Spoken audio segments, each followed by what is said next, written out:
일산 방향 성수대교에서 한강대교.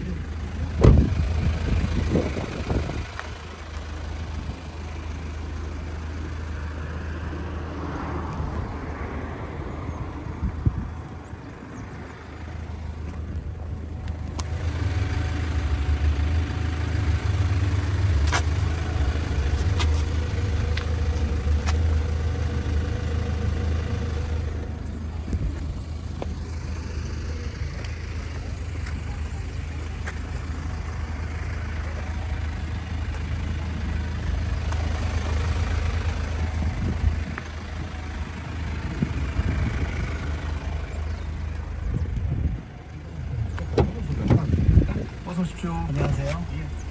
그 시기에 맞는 일을 참 잘 준비를 해주시는데 신년 새해를 맞았고 값진 푸른 용예입니다. 1월 한 달 동안 용 얘기하실 거예요? 네, 그렇게 준비를 했습니다. 용용 죽겠지. 아니 주면 안 되죠. 어떤 얘기부터 하시겠습니까? 네, 오늘은 이제 용이 어떤 건지, 무슨 종류가 있는지, 그리고 상징하는 게 무엇인지 이런 내용들을 좀 지금 어떻게 보면 좀 총괄적인 내용을 살펴보려고 하고요.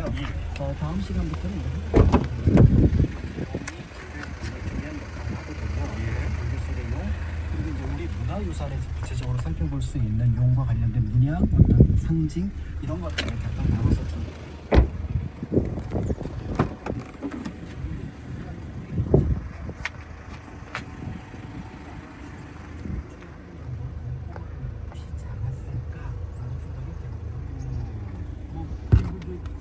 제가 고향에 가는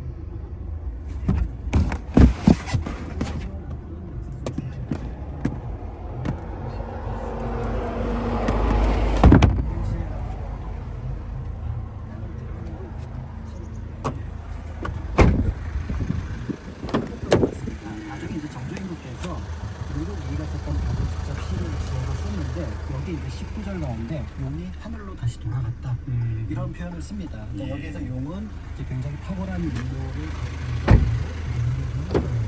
생각할 수 있는데요. 그런데 이 정조 자체부터 용하고 관련이 있습니다. 조선왕조실록을 보면은 사도세자가 정조가 태어나기 전에 꿈에서 용을 보았다고 합니다. 그래서 정조가 태어났던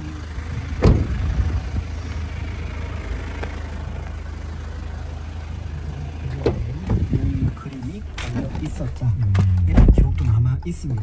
이제 그만큼 한국인에게 용이라고 하는 것들은 굉장히 익숙하면서도 또 친근한 그런 어떤 동물이었구나라는 걸 알 수가 있습니다.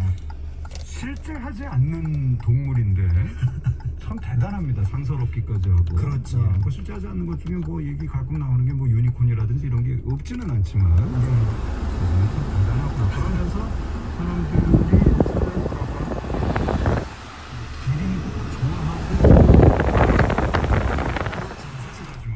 그림으로도 많이 남아 있는데 예. 이제 문제는 옛 화가들이 이제 그런 얘기를 했다고 합니다. 예. 용을 그리는 것이 강아지나 고양이를 그리기보다 쉽다. 그렇죠. 이게 답이 없으니까 직접 아무렇게나. 본 사람이 없으니까. 예. 그럼에도 이제 보통의 한국 사람들이 생각했던 용의 모습이라는 것이 예. 일반적으로 있다라고 볼 수가 있는데요. 이제 이런 어떤 용의 모습은 사실은 이제 상상력을 발휘를 하긴 하지만 그렇다고 해서 완벽한 상상력이라기보다는 기존에 있던 동물들을 조합하거나 변형하는 것 예. 이런 것들을 염두에 둘 수 있습니다. 그래서 현재 우리가 알고 있는 가장 익숙한 용의 모습은 중국에서 9마리의 다른 동물을 서로 합쳐놓은 모양이다. 이렇게 전해지고 있는데요. 예. 예를 들어 머리 같은 경우는 약간 긴, 사실은 제가 본 말에 더 가깝지만 낙타를 닮았다고 얘기를 하고요. 예. 뿔은 사슴, 그다음에 눈은 토끼, 귀는 소, 그다음에 목덜미는 뱀, 그다음에 예. 배는 조개, 그다음에 비늘은 잉어, 발톱은 매, 그다음에 주먹은 호랑이. 아, 이거는 몇 번 들어본 건데 네. 9가지나 되니까 못 외우겠습니다. 그렇죠. 저도 그래서 못 외워서 지금 보고 있는데요. 예. 여기에 이제 뭐 김수염은 뭐 예를 들어서 이제 턱 밑에 구슬이 이제 연결되어 있고 연주를 예. 불고 있다거나 또 이제 건드리면 안 되는 비늘, 영림 영림. 예. 이런 것들이 있다라고 얘기를 하는데요. 기본적으로 이제 용이라고 하는 것들은 뱀과 비슷한 형태를 하고 있지만 예. 각 지역에서 볼 수 있는 어떻게 보면 익숙한 동물들을 여기에 조합을 해서 그 용의 모습을 만들었다 이렇게 보면 될 것 같습니다. 자, 뭐 앞서 이제 중국 얘기를 하셨습니다. 이 9가지를 적당히 섞어서 이 용을 형상화했다. 이게 언제 때 얘기입니까? 그러니까 용 자체에 대한 이미지